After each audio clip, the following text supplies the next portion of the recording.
Have you ever been sitting in a church service or having lunch with a friend and they say something so specific to your situation that it feels like they've been reading your own private prayer journal? Perhaps you're asking, can God speak to me through someone else? Because you feel desperate for an answer, but you're worried that if the message didn't come to your mind, it might not be official. Well, take heart, you're in the right place. By the end of today's episode, you will come to understand how God does use messengers, sometimes to bypass your internal walls of doubt. We're going to help you solve feeling spiritually invisible by looking at the Old Testament story of Hannah alongside a modern day telling of a prodigal moment. We're moving from hoping for a sign to recognizing the message.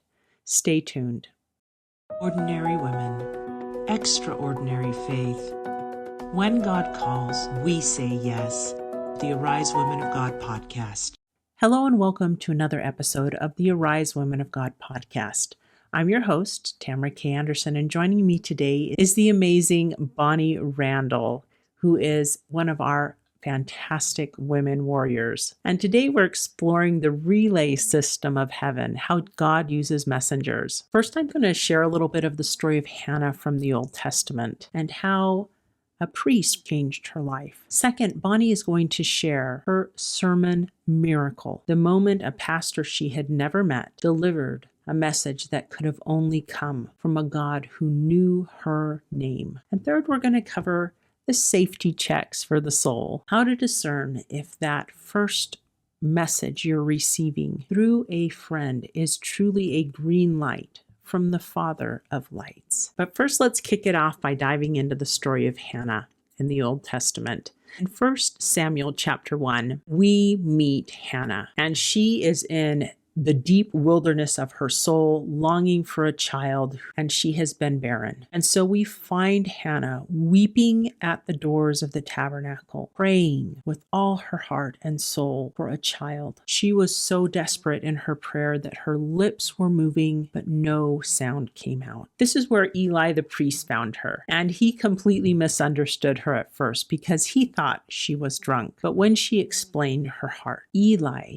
became the messenger she needed. He didn't have all the context of her years of suffering and pleading to the Lord, but he spoke for the Lord. Listen to what he said in verse 17. Go in peace, and the God of Israel grant thee thy petition. Wow, what an answer. The scriptures then tell us that Hannah wasn't sad anymore. She knew she had gotten an answer from God through Eli the priest. Sometimes the person sitting right next to you is the one God has authorized to send you peace. So God used Eli to turn Hannah's grief into hope, and she later bore the great prophet Samuel. Now, Bonnie is going to share a modern day version of God touching us through another person as she shares what happened when she finally walked back into a church after her prodigal journey. And how I wandered for a while and wanted nothing to do with Jesus. And then my sister helped me come back. And when I did eventually go back to church with my sister and her family, when we were sitting in, you walk in and she's, I can't remember what denomination she is, but it doesn't matter. You walk in and there's this worship band playing. And it was beautiful. I love Christian music, and I'm a big, I sing and play the piano, and just music's a big part of my life. And so when I walked in, I didn't really know what to expect, but this worship music was playing, and it was all about coming into Jesus, letting him heal you. And then, so I started getting kind of emotional and like, oh gosh, okay. And the Spirit started hitting me, and all of a sudden it was like this tidal wave of the Spirit. And I hadn't realized how much I had been missing out on those years that I'd kind of been wandering and lost, and it's just so broken. And then the pastor gets up, and guess what his sermon's on? What? The prodigal son. And I turned to my sister and I'm like, did you tell him I was coming? And she's like, no, I swear I didn't say anything.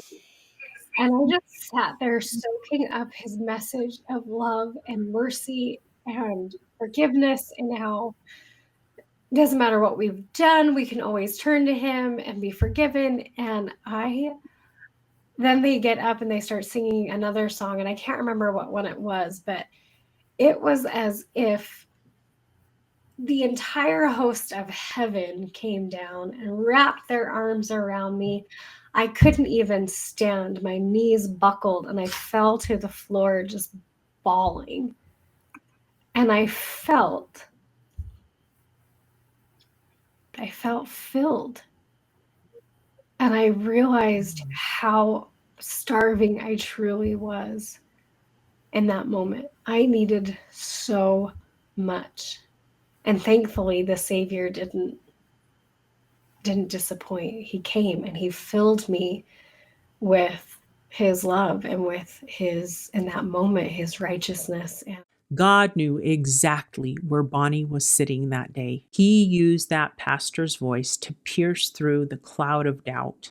But now let's address another aspect of this. When you feel like God is answering you through another person, how do you know that message is actually coming from Him? This is where we apply step 5 from our free roadmap to Revelation download. It talks about safety checks. And Bonnie is now going to share a simple rule for identifying that first voice of revelation. I heard a quote once that is worth sharing, something to the effect of, and this is why I say I'm not a scriptorian because I can't ever quote people correctly, but something to the effect of the first voice when you're praying is God, is the Spirit. And the second inevitably is the adversary, because he wants us to doubt ourselves.